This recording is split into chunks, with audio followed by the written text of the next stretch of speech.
Hi, it's Rupert here from Action Coach Near Kinross, and I'm joined today by Ross Gray of Golden Gray Soccer Academy. Hello, Ross. Good Good morning. morning. So Ross, tell us tell us about Golden Gray. What do you do? How did you Well, get started? it started about 7 years ago with my business partner, David Gold. We were doing a wee bit of coaching in the local area, and some of the kids had asked us to put on a camp in the summer. So we thought, do you know what, we'll try it, we'll see what happens. I think we had about 20 kids on a field round the corner with us, a bag of balls and a couple of broken goals that the Jack Kane Centre kindly donated to us. And ran the camp that week in the summer, and it went really well. And since then, it just really sort of snowballed since then. So I think we're up to about 14, 15 full-time staff members now, and we've got about 10 or 11 part-time coaches as well. So no, it's gone really well. Fantastic. So tell us about your background and what took you into soccer coaching. Well, I played football, so I was full-time at Livingston, and then I left there and I went to Berwick Rangers. So that was just part-time, so training a couple of nights a week.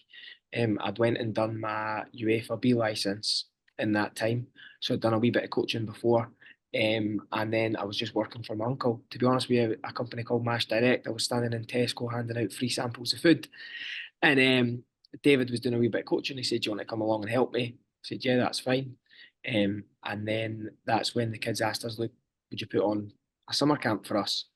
And we done it. And I said, "Look, I think we could make a go of something here." And really, it's just, as I said, snowballed since that. Yeah, so you're coaching what, 1,500-ish kids a week? Yeah, I would say around that. We've got a few different programs. So we've got our academy classes that we do that kids come along and just do classes. We've got our one-to-one sessions and small group sessions, and then we've got a big schools program that we run. So we work with schools all across Edinburgh, Lothians, down the borders, and we're putting kids through qualifications and stuff like that. We've got a bespoke program that we're working with kids that are not struggling in class but need a wee bit additional support. So they learn to become a football coach, and we're seeing really, really good success from that. Yeah, so you're coaching people in football skills, Yeah. but more than that, Yeah, absolutely. And that's, do you know what? That's becoming just as rewarding now for us as seeing someone that we've coached score 3 goals at the weekend or get to the next club. We started the program in South Queensferry a few years ago, and one of the kids we worked with in there in fourth year, who was close to exclusion, was only on a part-time timetable, is now working for us. So fantastic. stories like that is really, really what the business is really all about. Yeah. So when you've been in professional football, Yep. you've been working in Tesco's, Yep. you've come out, you've started doing some coaching Yep. sessions and put on a camp. Yep. That's very different from running a business, Yep. employing 15 full-time Yeah. people and with 1,500 customers a week. Yeah. What have you learned that's helped you to turn a passion into a business? I'd say even, do you know what? I would love to sit here and say that we had a plan that when we started that first camp, that by year one we'd do this, by year two we'd do this, by year three we'd do this. But it never really worked like that. We just would pick up our next job and the next one would come. And before we knew it, it started to evolve in a business. So it was a big learning curve to managing just me and David and doing and coaching when we like to actually everything that comes with corporation tax, VAT, payroll, national insurance contributions, HR. It's all things, and I think you know what I think you just have to sort of learn it as you go. The internet's a great place. You can speak to other business owners. It's been really good for us to get advice on how they run things. We're now tendering for contracts on government websites, which is new to me. So again, they're good. They put on a lot of Zoom calls, and you can learn. And again, it's just about learning as you go. I don't think as I say, we've not got a we never had a set business model. We said, right, by this time we'll do this, we'll have this many staff, and it's just trying to keep up with what you need to be doing at that time. Yeah, absolutely. So I would guess that when you were playing, you had quite a lot of discipline Yep. and open to learning. You've clearly carried the learnings through into or the learning ethos through into business. Yeah. What are the disciplines that you have which help you succeed in business? Hard work, teamwork is a massive one. Obviously, me and my business partner, we have different strengths and qualities, which I think works well. Um, we've now known we're at a stage where we think, right, that's probably too much for us. We can bring other people on, and they've got to complement the whole team. So I'd say they two definitely hard work, and for us, teamwork. It's the same as football. If the team's not doing well, you're not doing well at the top. So it's about creating that atmosphere that people want to come to work, they enjoy their work, they feel supported. And I think that's probably the biggest thing that I've taken from football into managing a team. Yeah, I mean, there's a cracking quote from an interview with the All Blacks, different sport, but Yep. saying, it doesn't matter how good you are on the pitch, if you're not a good person, if you don't fit the team, Yeah, you're not going to be an All Black. Uh, absolutely. And obviously the same as when you're managing a team that everyone else has got different strengths, they've got different needs, they've got different qualities that you've got to learn to sort of find work that suits them best. so what would you say has been the biggest thing you've learned over the last 7 years in business? That anything can spring up at any time. That something you have COVID, for example. So we're a football coaching academy. So when COVID hit, no sport, nothing like that. So we're like, right, what are we going to do now? Unfortunately, at the time we had only part-time staff on, so we didn't qualify for any of them to get any grants that they could continue getting paid. So it was right, what can we do?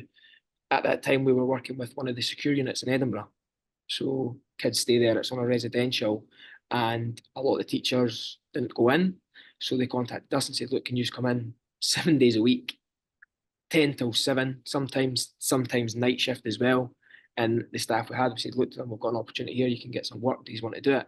And that really kept us ticking over during that period, and we managed to come out the other side. So yeah, I would definitely say that not every day's the same. That you can plan as best as you can, but things will crop up that's unexpected, and it's just how you deal with that. Absolutely. I mean, it's the ability to adapt and pivot. Yeah, We had a absolutely. lot of it in COVID, but Yeah, and and it's and that was a big learning curve for us. So we try not rest on our laurels too much. We know that if something's going good, it can quickly change. So we have to have other things that are going on that if that stops, right, we're ready to take that into the next part. So it's just trying to grow and evolve all the time and make sure that if anything does crop up, that you're prepared and you can keep going. yeah. So you've got a substantial business. You're coaching a large number of people every week. Yeah. That's got to be pretty busy. How, Yeah. how, do you, how do you balance work and personal life outside work? You know what most business owners will tell you, you never really get a chance to switch off. When you're standing in the shower, you're thinking, "Oh, I need to do this, I need to do that."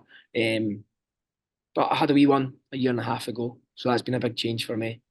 And do you know what? I've tried to allow myself to switch off when I go home at her and it's phone away.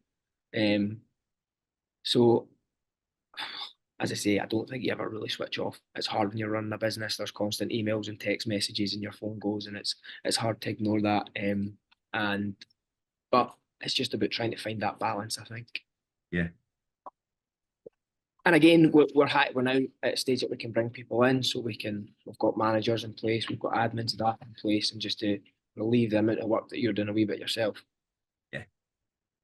So what would you say is the most important lesson that you teach the kids about becoming the best person they can become?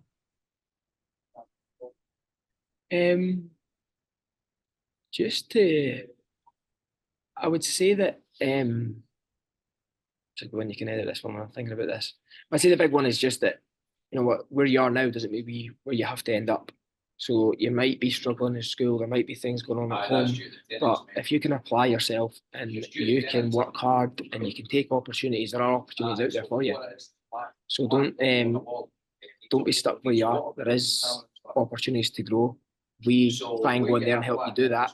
But it's just to give you lessons that you can apply, that you're doing in school, that you can then take forward to the rest of your life. Yeah, absolutely. It's, yeah, there's some fantastic stuff taught in school. Yeah. But it doesn't always hit everyone. School's not for everyone, and that's the biggest thing that we've found.